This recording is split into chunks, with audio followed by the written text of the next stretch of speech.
Então, estamos gravando. Pessoal, meu nome é Mário Fialho. Hoje eu estou aqui com o querido Oberon.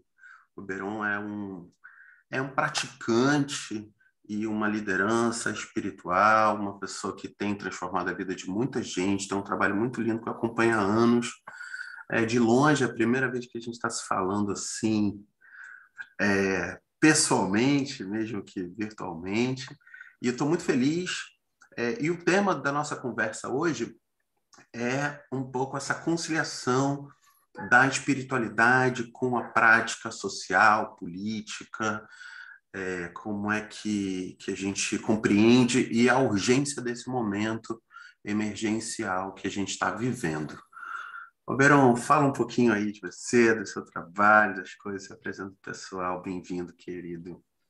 Mário, primeiramente agradeço muito a oportunidade, o convite, uma honra para mim. Sou professor de yoga, ativista e moro na roça, então tenho esse contato bem próximo com essa vida que é, de alguma forma, invisibilizada, né, para a maior parte das pessoas, os conflitos, as necessidades, e que é tão fundamental para a vida urbana, para a vida no contexto comum, né, da nossa sociedade. E então eu trago um pouco disso também nas minhas palestras e tudo mais.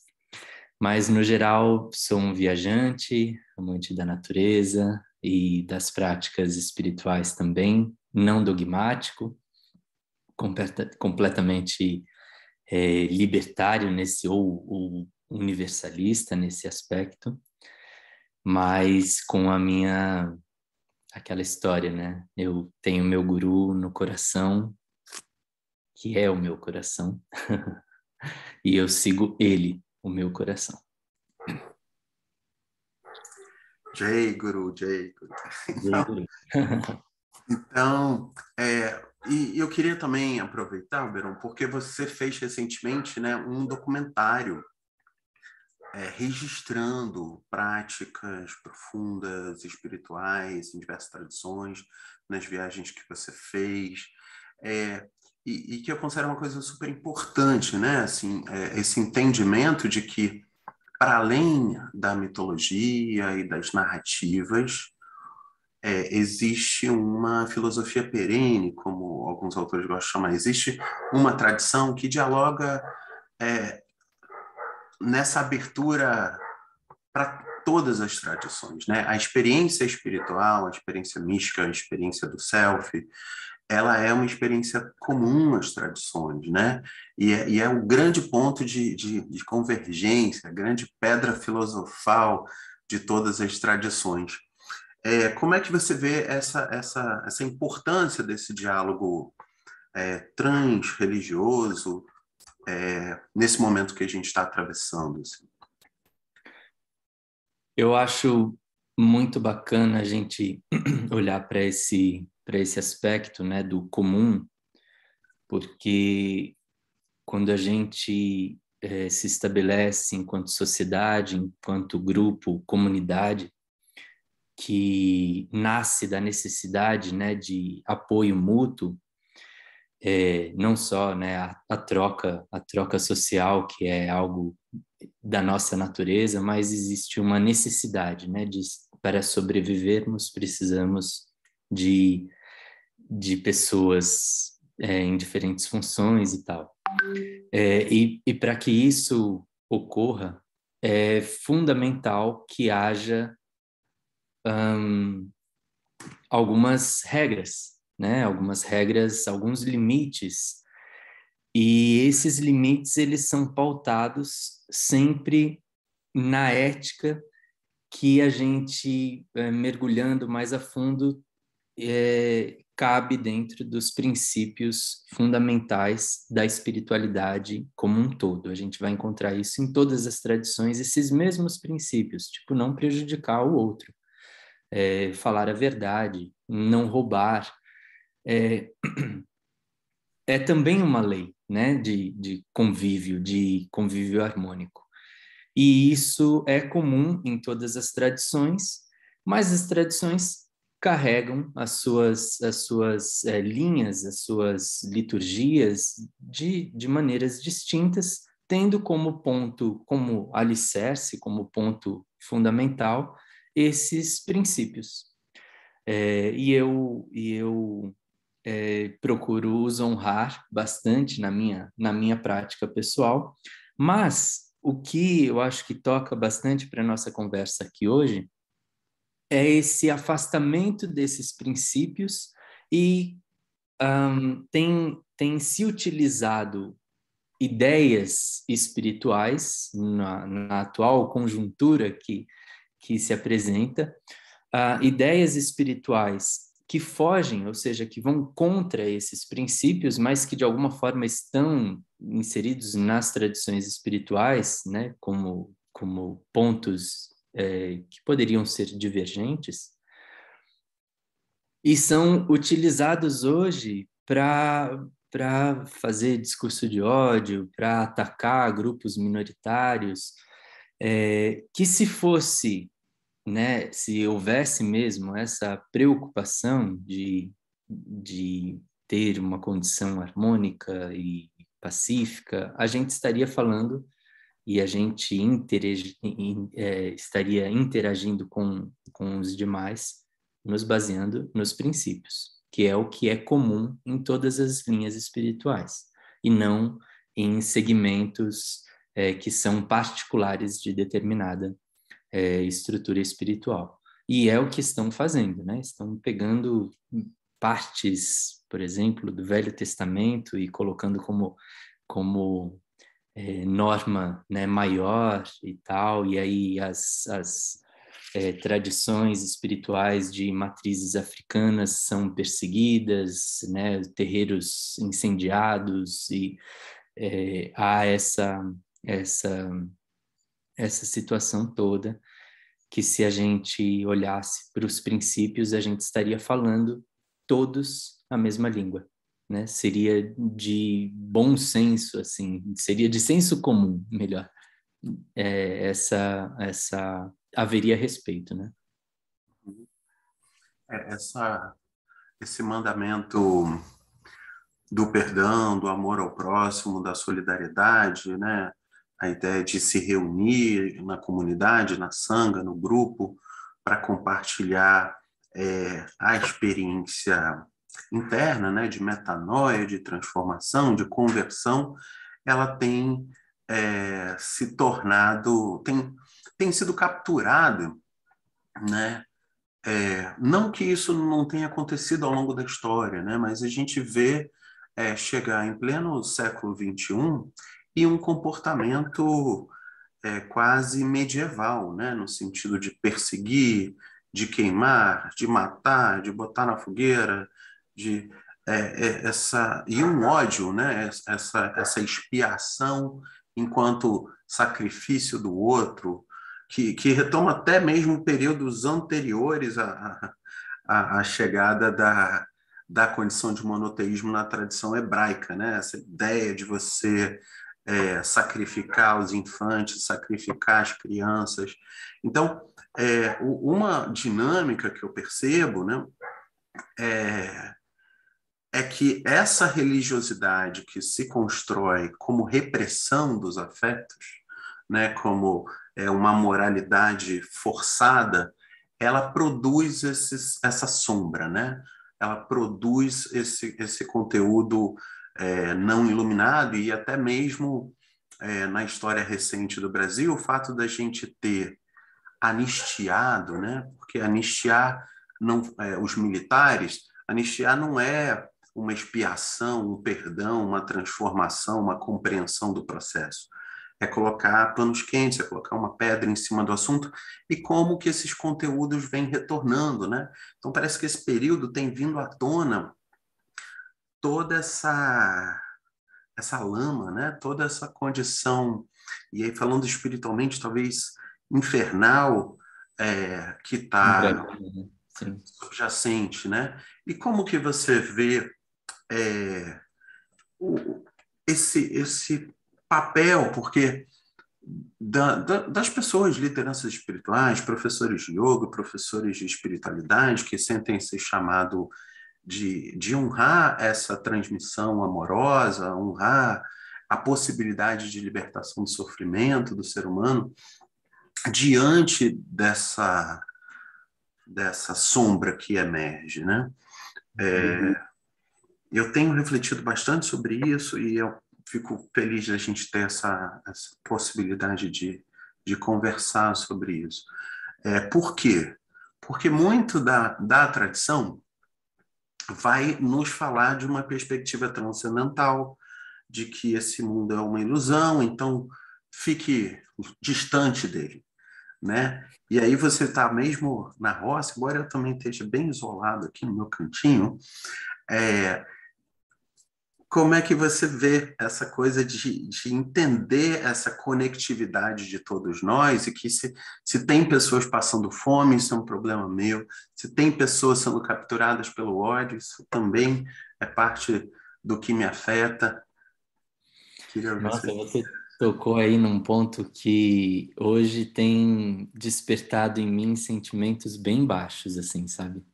Uhum. É, é muito doido que eu já estive nesse lugar, né? Eu já estive nesse ponto de, gente, tudo é maia, então, peraí, faz aí dentro da sua casa o melhor que você pode e tal, e as pessoas vão despertando de acordo com que você emana vibrações positivas, isso vai aumentando a vibração planetária e as pessoas com isso vão despertando e tal, essa visão transcendente que fica muito no metafísico, no campo subjetivo, né? Tipo, eu não preciso fazer nada. E eu acho que isso é um dos motes que a gente traz no documentário Muco, que o documentário Muco, ele tem como subtítulo Contradição na Tradição. Então é justamente isso, todos esses elementos que a gente carrega, tão bonitos, tão... é, eu acho, a gente gosta, né, de coisas bonitas e coisas que enchem a gente de esperança e que distanciam a gente dos problemas. Então, às vezes a gente até se engana, se sabota para ter essa crença e se fechar nisso, criando bolhas, né, e se isolando da realidade do mundo. Então, o documentário traz isso, a importância da gente firmar compromissos com princípios universais e o tanto que a gente se ilude com coisas práticas, aliás, que a gente se afasta de coisas práticas e se ilude com filosofias, com ideias e com especulações e tudo mais. Então, assim, nesse momento que a informação é tão latente, qualquer um tá 24 horas tendo, sabe, contato com um monte de informação, e é tão explorado, né? As mídias utilizam muito, né? O apelo do sofrimento mesmo para entreter as pessoas, então não tem muito como fugir disso.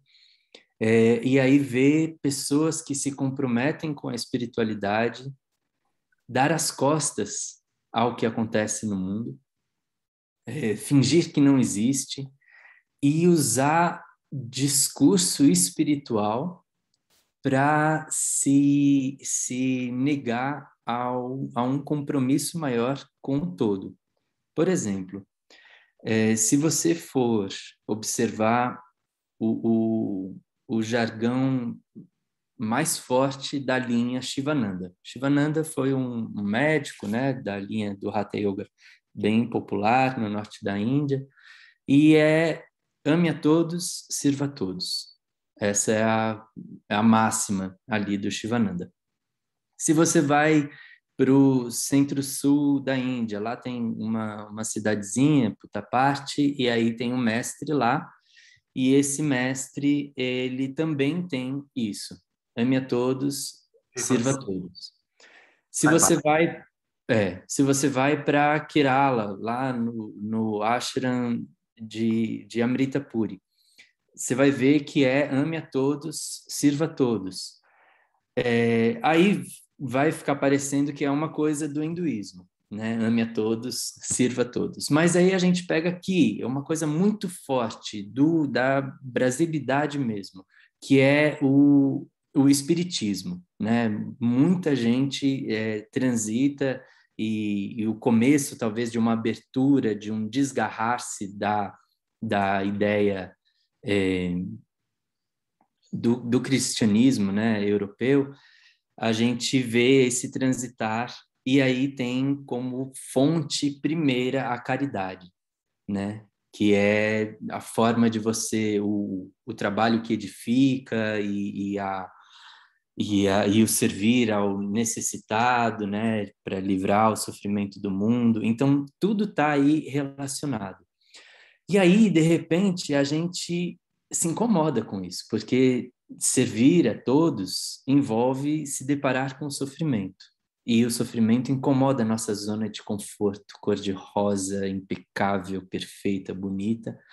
E aí, então, a gente, às vezes, só por desencargo de consciência, vai lá e um dia foi lá num mutirão e distribuiu marmita ou dá uma grana de vez em quando para uma ONG que faz alguma coisa e pronto, ou promove um evento solidário com a sua sanga e tal, e como se já tivesse quitado a sua parte espiritual dentro da Maia, dentro da grande ilusão. E a gente sabe que não é assim, né? Que é uma coisa estrutural e que as nossas escolhas diárias, o nosso posicionamento diário, ele pode estar promovendo essa coisa que a gente deseja eliminar, esse sofrimento, ou ele pode estar sendo solução, né? No nosso dia a dia, nas nossas escolhas. E aí a gente vê, por exemplo, né? Um discurso que eu acho que seria fundamental hoje nos templos, nas escolas de yoga, seria a consciência de classe. Saber que em determinado lugar que você está, na sociedade, pode estar de verdade criando essa condição a uma população que é maioria, né? População que não tem acessos essenciais. E que por termos consciência da nossa condição, do lugar onde a gente está, faz automaticamente com que tenhamos responsabilidades, né? Tenhamos que adotar novas posturas e tudo mais.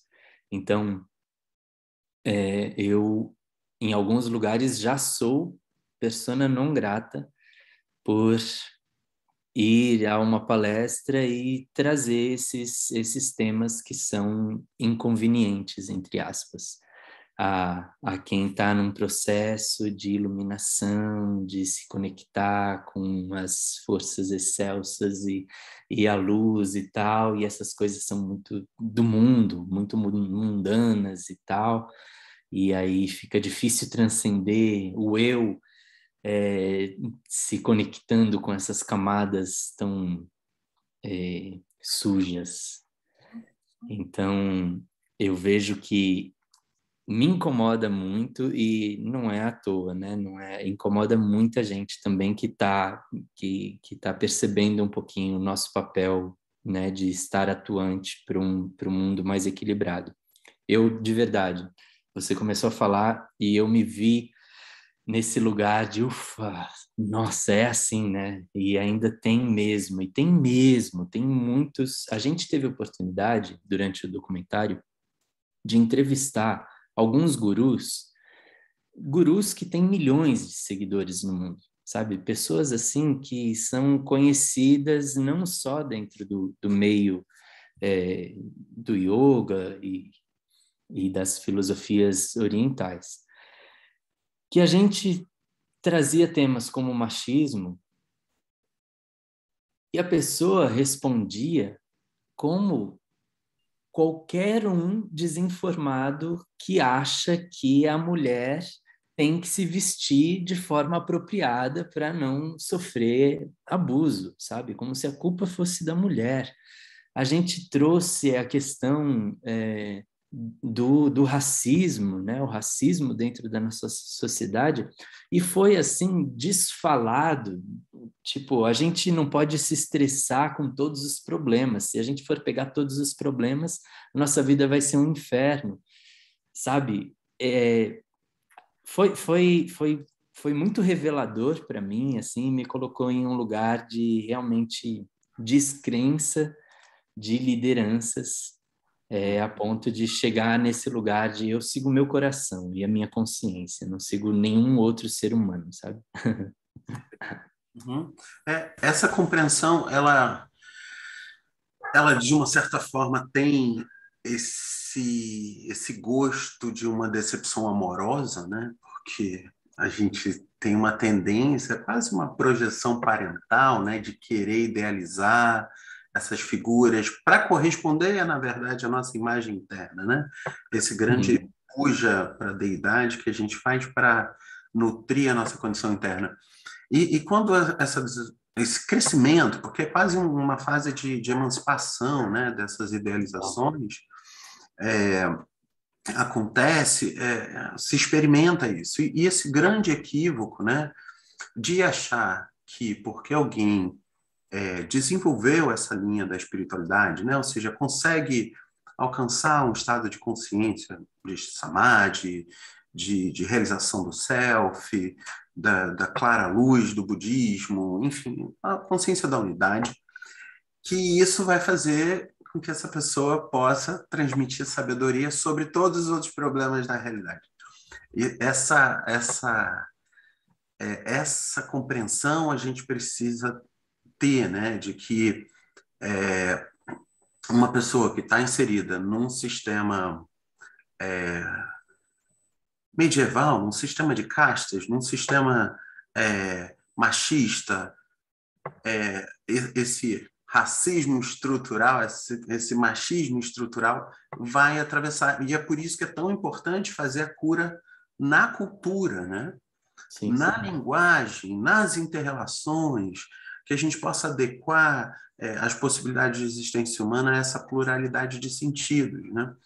E me lembra muito o Trungpa Rinpoche, no seu livro Materialismo Espiritual, né, o clássico aí, referência, né, de como o ego se apropria da prática espiritual para te isolar, né, que é justamente a condição do ego, essa ilusão de que você está separado, né, reafirmando essa ilusão de separatividade, assim, não, eu tô aqui na minha pureza e o sim. mundo sujo, mundano, está lá do outro lado e eu não quero saber nada disso, né? Quando as práticas, mesmo as mais avançadas, né, chamadas tântricas, que vão conciliar-se com o mundo, expandir esse amor sobre o mundo, né? É, e mesmo estando no mundo sem ser do mundo, se engajar com a realidade, né, do sofrimento das pessoas, estender é, esse amor sobre tudo, né, sobre todos os seres, Sim. o quanto o quanto a gente ainda cai. E eu acho que é muito importante o papel o seu e das pessoas que entenderam que a disciplina, a força de vontade, todas as virtudes de um caminho espiritual, eles devem servir a todos, né? E amar a todos como uma consequência prática, né? Falando do espiritismo também, né? Não é só para você ficar ganhando bônus hora e violetas na janela, para você se engajar no mundo e transformar a realidade das pessoas. É isso que emancipa a alma dessa grande costura kármica que a gente se colocou, né? Acho que é louco, né? As pessoas usam, né, até o ajudar o outro como bonificação pessoal, né? Acaba que algo que é totalmente, olhando de fora, é totalmente desprendido e baseado na compaixão, na empatia. No final das contas, você vê lá um ego que está preocupado no tanto que ele consegue de mérito naquela ação, já nem o importante nem é o outro tá deixando de sofrer, né? É o tanto que eu vou conseguir de bonificação com essa minha atitude. É muito, muito ego mesmo. Muito É, louco. o Karma Yoga vai para o espaço. Mas, ao mesmo tempo, né, essas são certas etapas de desenvolvimento, né? Assim, Sim, é, sim. Para a você pessoa que está recebendo a comida ali, tá a ótimo. pessoa que está Beleza. recebendo a comida e para quem está dando, tem algo que se desprende, né? Tem algo que, nossa, que bom ajudar o outro, como eu sou especial e como o meu ego espiritual fica aqui fortalecido. Mas isso eu acho que faz parte do caminho, né? Para quem está numa cultura que afirma o tempo todo que você tem que vencer sozinho, fazer tudo, ser melhor que todo mundo, competir, só se preocupar consigo mesmo. Essa primeira etapa, às vezes, é importante, né? Tipo, tô aí deprimido, vai cuidar dos outros, vai distribuir sopa, vai fazer essas coisas, até você despertar, né? Esse coração. Eu vi é, é meio baseado em reflexões, mas assim, na história do Lila, né, desse jogo ilusório que a gente vive, é, se é um jogo e a gente olha isso tudo como um jogo, é importante a gente ter em mente que esse jogo tem regras, né? Não acontece simplesmente. E para a gente sair desse jogo, a gente precisa seguir as regras.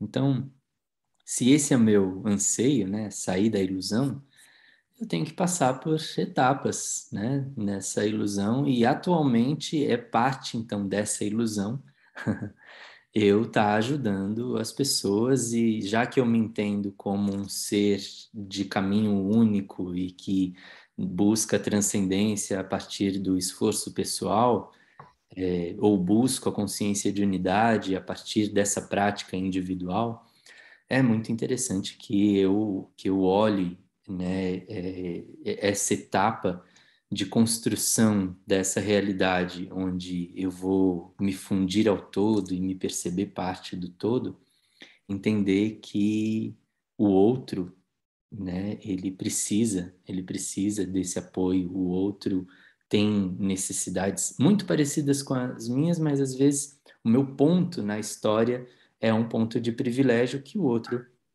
não tem. Os fomentos das minhas atitudes às vezes marca negativamente a vida de outra pessoa. A gente esse olhar, né, quando a gente fala de ajudar o outro, e a gente fica numa escala muito pequenininha, e no final das contas, quando perguntam a gente sobre conciliar a nossa vida, né, um ideal de um mundo pacífico e tal, mas sem acabar com o capitalismo, por exemplo, ou que o capitalismo não é lá tão ruim, eu acho que tudo isso, por isso é muito legal esse convite que você fez, porque as pessoas estão tão fechadas em construções ideológicas políticas caricatas, né, sem nenhum aprofundamento, sem nenhum olhar, simplesmente no que o outro falou, no que o seu ídolo falou e tal, que a gente fica reproduzindo isso, né, e achando que essa é a verdade. E aí eu vejo iniciativas bem populares e que são potências, né, como o movimento dos trabalhadores rurais sem terra, que funciona como uma sanga, né, Ixi, cara. demais, tem um valor muito consciente da importância de cuidar da mãe terra, tem mais e mais, né, não, nem sempre foi assim, mas mais e mais o emprego de técnicas sustentáveis, não invasivas, não deteriorantes, né, como a agroecologia, as técnicas de permacultura, de agrofloresta, bioconstrução, reutilização de recursos e tudo mais. E isso é muito espiritual. E eles são a base é uma base não religiosa, né? Não espiritualista. E eu acho um exemplo muito lindo, porque cria-se uma forma de viver em comunidade, em harmonia, né? Seria o ideal de uma sociedade espiritual, estar em harmonia, minimamente, né? E eles têm essa conduta, esse cuidado com o consenso, e o consenso participativo mesmo. E aí é louco a gente ver que é uma estrutura que é anticapitalista, que vive dentro de uma condição capitalista. Então, precisa mover recursos e tudo mais, né? Mas está ali atuante por esse ideal que envolve todos os termos, né? Porque a ordem da natureza é essa, é que todos tenhamos, né? Não é, precisa pedir para alguém que tem muito. Não, a natureza espalhou as laranjeiras por todos os lugares, as mangueiras por todos os lugares, e assim, se ninguém for proprietário da terra, todo mundo vai ter acesso a tudo, né? E isso é muito, muito lindo. Eu acho de uma potência espiritual que as pessoas poderiam se abrir mais e olhar para além das suas ideologias políticas, olhar para esses exemplos reais que existem, né? Que são potências mesmo, são potências. E para as pessoas que estão na cidade, né, aqui no Rio de Janeiro, por exemplo, a gente tem uma feira do MST, normalmente com alimentos orgânicos, de qualidade, acessíveis, que é uma forma de você, mesmo não estando no campo, participar e dar suporte ao movimento. E falando também do MST, possivelmente aqui no Rio a gente vai ter a Marina, que é uma liderança do MST candidata, provavelmente ao governo, à legislatura estadual, possivelmente vai ter o meu voto, então procura saber quem é. Então, tem muitas maneiras de a gente participar. E para as pessoas assim que querem conhecer um pouco a dinâmica, escuta as músicas do movimento, né, dos Trabalhadores Sem Terra. Músicas lindas, sabe? Inclui no seu trabalho de ayahuasca para você sentir a potência do negócio, né? Então, e que tem, né? Porque as pessoas, o povo da terra cantando junto, fala desse grande canto originário de todos os povos e que é fundamental. Agora, a gente vive nessa dinâmica apocalíptica, né? Porque uma das relações é essa mitologia que faz com que seja mais fácil a pessoa imaginar o fim do mundo do que o fim do capitalismo. É verdade, muito verdade. Né? E isso vem dessa mitologia de que a gente, olha, os peixes estão acabando, então Jesus está voltando, olha, a doença está chegando, então é uma boa notícia. O quanto isso perverte, né, a possibilidade da gente construir e reconstruir essa vida sustentável e equilibrada de um paraíso na Terra, né? O ser humano está aqui há 8 milhões de anos, né? O capitalismo tem um pouco mais de 500 só. Então, a gente sobreviveu até aqui. E sem causar tantos danos no planeta. E é muito engraçado. A gente tem um grupo de leitura, né? Que na semana passada a gente estava lendo um dos apêndices do curso em Milagres e essa semana a gente está lendo O Capital do Piketty, né? Então, como é importante a gente entender que se tem um grupo de pessoas que, mesmo que esteja ganhando 1% ao ano de juros sobre juros, nessa dinâmica do capital, e o outro que está trabalhando para sobreviver, essas pessoas que estão ganhando juros vão acumular desproporcionalmente. Isso gera uma concentração de renda que distorce a democracia, que corrompe os governos e que chega num estado que vira uma ameaça para esse desenvolvimento coletivo, comum, sustentável. E isso é uma contradição do próprio sistema. E se a gente não equilibrar essa balança, ao invés da gente seguir o próprio capitalismo, né, porque a contradição é interna, A gente não consegue seguir se desenvolvendo coletivamente, crescendo, melhorando a vida das pessoas, incluindo as pessoas no universo do trabalho, né? E isso é Sim, sim. profundamente espiritual, né? Quando às vezes as pessoas falavam assim do Lula, né, nessa fase lavajatista de difamação política, eu respondi assim: o cara tirou 30 milhões de pessoas da miséria. O que você fez, meu irmão? Entende? Assim, então, para essa galera que está pensando no sistema Credit Karma, sabe? O que você fez, cara, para aliviar o sofrimento do mundo? Entende? Espera aí, vamos ver essa história. E aí depois tudo se desenrolou e como que esse fenômeno, né, dessa cegueira cognitiva, por que você acha que entre as pessoas de fé que estão, e falando assim de pessoas que eu conheço, devotos, saibaba, bolsonaristas e tal, eu fico, cara, o que que faz essa pessoa que construiu a sua vida em torno de uma série de valores fundamentais, né, de valores humanos fundamentais, não conseguir perceber que se enganou, que foi enganado, né, que caiu numa lorota, e as consequências são muito graves disso aí. Olha, eu tenho uma teoria sobre isso. Eu vejo, tenho uma pessoa querida que conheceu cedo um mestre de yoga e se encontrou. Nunca tinha tido contato com yoga e o yoga é transformador, o yoga, né, tem uma coisa muito cativante.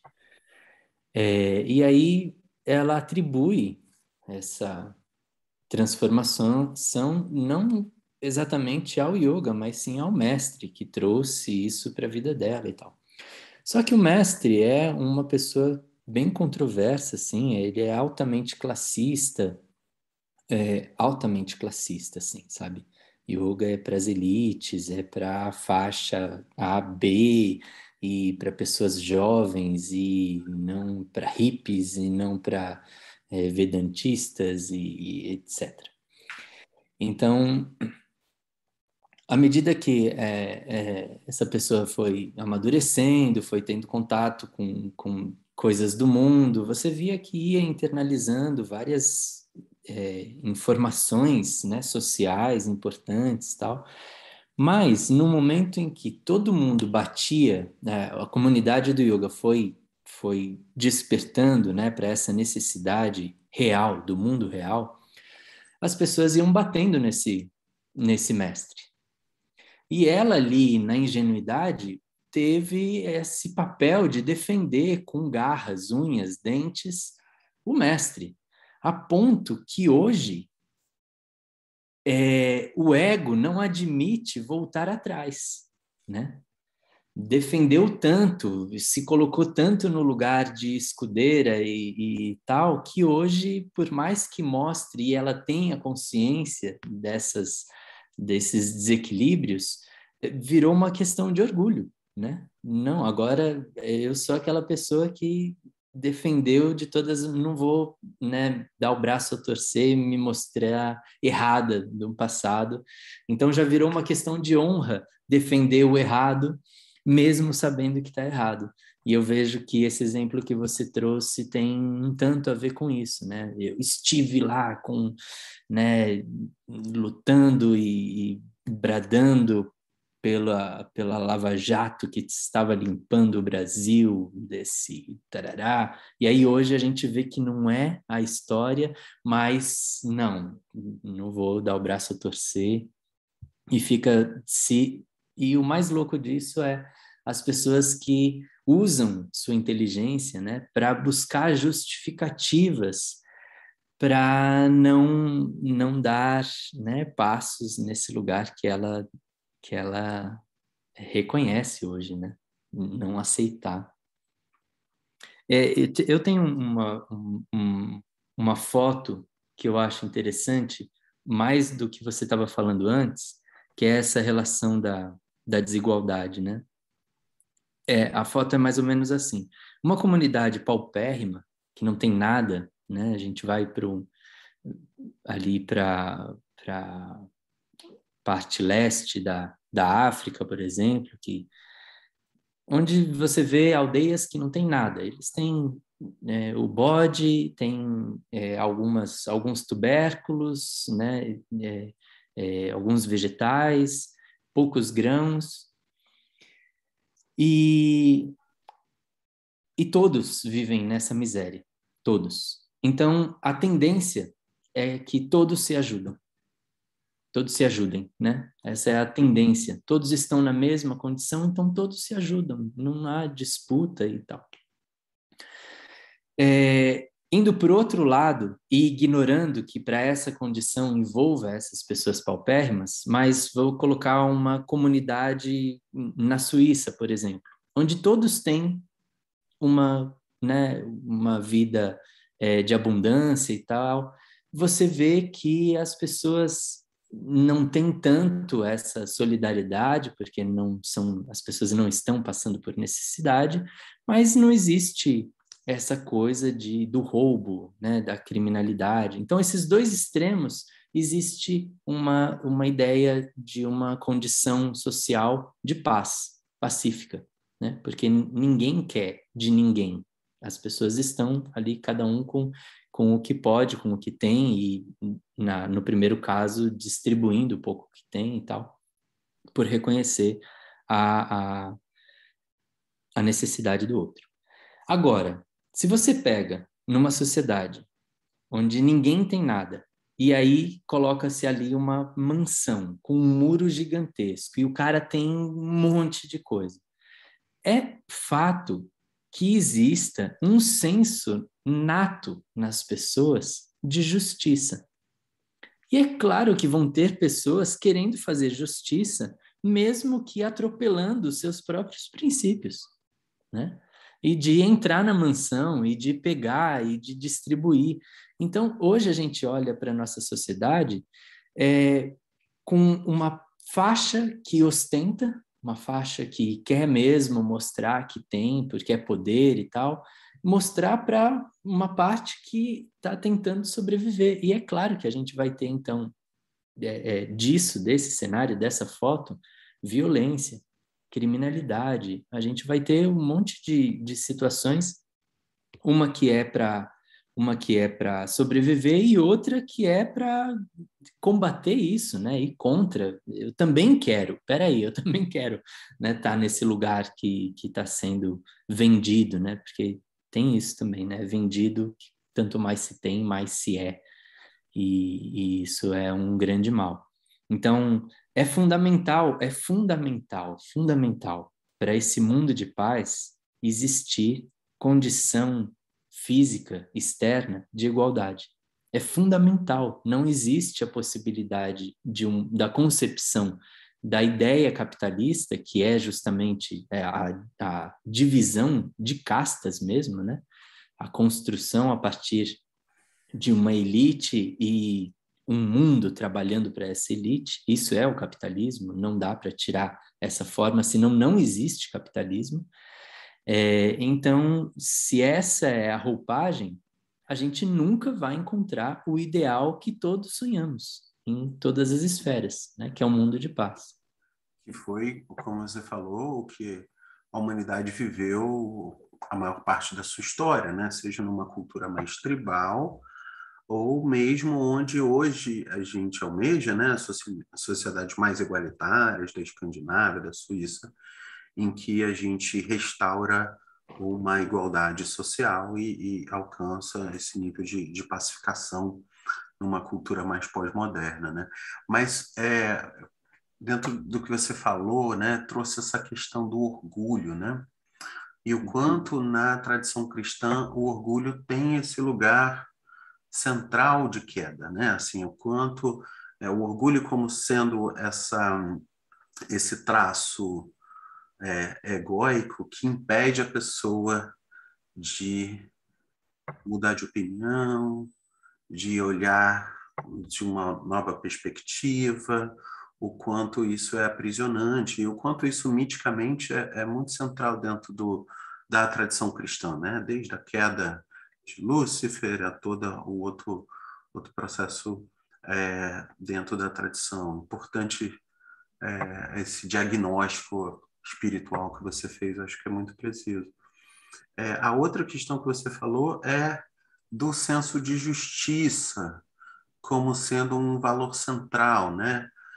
Quase metafísico, mas talvez a gente possa encontrar isso num fundamento biológico até, num fundamento estrutural da natureza, né? Essa questão distributiva, equânime, homeostática que a gente vê nos sistemas naturais, ecológicos, né? O quanto esse senso de justiça que também aparece, né, nas tradições como sendo uma expressão da natureza de Deus, né? É, ele precisa ser colocado no centro da discussão, né? Porque a questão não é só o culto aos bilionários, né? É se perguntar se é justo ter bilionários num mundo com pessoas passando fome, e a resposta é óbvia, não. Então, entender que essa espiritualidade que lê o mundo, né, nos seus fundamentos, ela é como foi a teologia da libertação, como foi tantos outros momentos da tradição cristã engajada com a realidade, né? Entender que uma tradição que pede o pão nosso de cada dia e deixa 50 milhões de pessoas sem saber se vai ter um pão nosso de cada dia, está doente no seu âmago, né? E a gente precisa chamar atenção disso, mesmo que a pessoa lá, airy fairy, porque eu quero viver aqui no meio das fadas, eu não quero saber de nada disso, que energia ruim essa conversa, queira fugir dessa questão, né? Como Muito. dizia o Raul Seixas, ser a mosca que pousou na sua sopa, né? Trazer um pouco ali, né? O ratinho do Ganesha, sabe? A gente tem Uhum, que... uhum. A gente aqui trabalha, a gente, né, tem um centro de retiros, as pessoas ficam imersas aqui em silêncio e em jejum, e, e é louco ver, vem todo tipo de gente, de todas as camadas da sociedade, tem o sapateiro e tem o empresário, tem o juiz, tem o policial do BOPE, tem, a gente já recebeu realmente muitas pessoas e muitos universos aqui. E as pessoas chegam aqui desses extremos, desses lugares diferentes da sociedade, todos com a motivação que é a motivação do nosso trabalho, o autoconhecimento. Então, todos querem se encontrar dentro de si um equilíbrio, encontrar dentro de si onde estão os eus sabotadores, sair da expressão do ego, né, que com suas tendências, se curar desses fantasmas que a gente mesmo cultiva, né? Mas todos, sem exceção, têm esse anseio interno de viver em um lugar de paz e de que as pessoas deixem de sofrer. Todos, né? A gente, em poucas palavras, as pessoas já estão ali falando, nossa,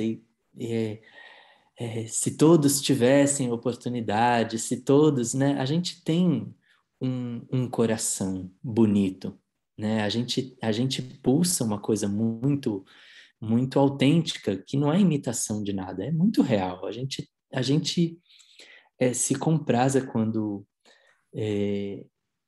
o outro sorri, né? A gente tem essa coisa. Você trouxe muito bem, eu estava só descascando e você trouxe uma coisa amenizante bonita, que é, eu estava falando do orgulho que se cria ao ajudar o outro. E aí você falou, mas isso leva a algum lugar.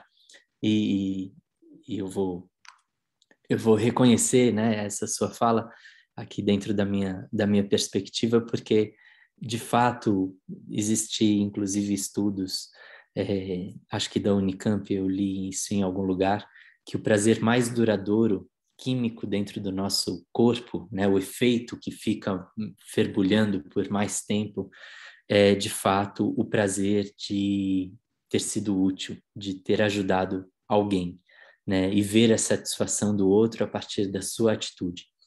E é mais do que o sexo, né, que leva a um pico e logo se desmancha no nosso corpo e some, ou mesmo o prazer da comida, que leva a um pico e se desmancha do nosso corpo e some.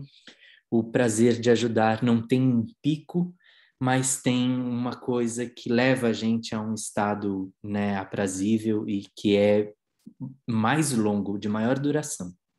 Então, isso de fato traz, né, um conforto. Ajudar o outro traz um estado de ser, além de levar essa coisa da unidade, né? A gente ajuda o outro e a gente é beneficiado sem o interesse de estar nos beneficiando, né? Quando autêntico. E isso é muito lindo de encontrar. Mas voltando ao trabalho aqui, as pessoas têm esse coração, esse desejo, né, de um mundo feliz. A gente vê nas tradições orientais, né, dentro do budismo, dentro da linha do yoga, do Vedanta, esse pedir, né, que de fato todos os seres sejam libertos, sejam livres, sejam ditosos, ou Lokasa Mastasu Kinu Bhavantu, enfim, existe a oração para que todos tenham boa sorte, né? Existe esse pedido. Então, como dissociar isso das nossas atitudes diárias, né? A gente cai em um lugar de incoerência. Se é uma vontade nossa e a gente não faz por onde, né? Que tipo de verdade é essa que a gente está cultivando? E aí eu vejo que quando a gente fala de política e espiritualidade, poxa, minha gente,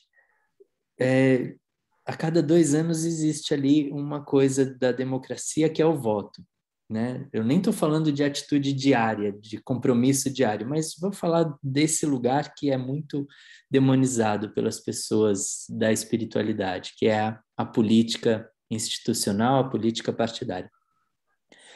Aí a gente tem essa ferramenta que é votar. É tão claro, né, pensar que existem poucos que estão eleitos para ajudar muitos. Seria essa a função, né? Representar e dar encaminhamentos que possam beneficiar o coletivo. E aí, então, o mínimo que a gente deve fazer a cada 2 anos é fazer uma leitura de qual pessoa que pode beneficiar de verdade o máximo de pessoas possível, né? Esse é um mínimo, mínimo. E, de fato, por mais que a gente use a ideia de que são todos iguais, é tudo a mesma coisa, farinha do mesmo saco, talvez para uma classe média, média alta, mude governo e não altere tanta coisa. Agora, por exemplo, a gente está com a gasolina um absurdo, mas a gente continua fazendo as nossas coisas, pagando mais, tendo que retrair alguns lazeres que a gente tinha antes, tal, mas a gente segue. Agora, para a camada mais pobre, mudar a gasolina significa não ter o que comer na mesa, né? Então, é uma coisa que a dimensão das camadas mais pobres da sociedade, pequenas mudanças de lei pode significar a vida da pessoa, né? E aí eu acho interessante isso, né? O nosso engajamento político ter um olhar espiritual, né? Desse anseio de que todos se beneficiem, de que todos sejam felizes. E é um instrumento que a gente tem que, de fato, aproxima muito, pelo menos o básico, para a pessoa ser feliz. Porque ser feliz com a barriga roncando, a gente já sabe que não é ali tão simples, né? E outra coisa, eu queria falar para as pessoas do seu trabalho, né, com o processo de 21 dias. né? E dizer também que o jejum, né, ele é talvez essa única prática onipresente nas tradições, né? Seja lá no Ramadã, da tradição islâmica, seja na quaresma cristã, seja, né, no final do inverno, início da primavera, lá na Índia, toda essa dinâmica no Tibete e tal, o quanto o jejum, que agora meio está sendo redescoberto pela ciência, né? Descobriu o óbvio, né? Assim, é, traz esse espaço de uma espiritualidade legítima, né? Porque o seu cérebro funciona muito melhor, os seus sentidos estão muito melhores, você tem muito mais energia no dia a dia. E eu queria aproveitar e falar para as pessoas, eu nunca fiz 21 dias, já fiz 10 dias de jejum de água, né? Mas queria que você falasse um pouquinho, porque né, nem todo mundo tem acesso a uma prática tão potente quanto o jejum e que faz, e talvez seja a melhor coisa que a gente pode fazer pela saúde, né? Uhum. É interessante. Algumas